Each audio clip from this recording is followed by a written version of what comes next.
Bring in our guest to discuss, see what he thinks about it. Joining us from Detroit, Michigan, national trial attorney Michael Jaafar. Michael, you've been a bit critical of this defendant representing himself. How do you think that moment played in court?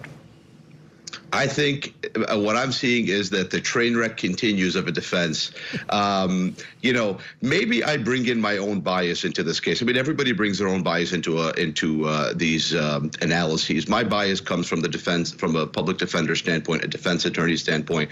The minute that he wrote a letter to the judge accusing the judge of being part of a criminal conspiracy to cover up the crime and put him in jail, to me, he just lost all credibility. Now, I'm not the jury. I'm not sitting in the courtroom. Maybe the jury didn't see that. I think they did.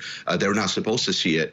But I think that the train wreck continues. I mean, what I'm seeing here is what all his defense tactics are, which is just to ask a bunch of questions to try to make it. He comes into this defense assuming that everybody is lying and conspiring to put him in jail. That's what he comes into this with, right? And so all of his questioning is in that line.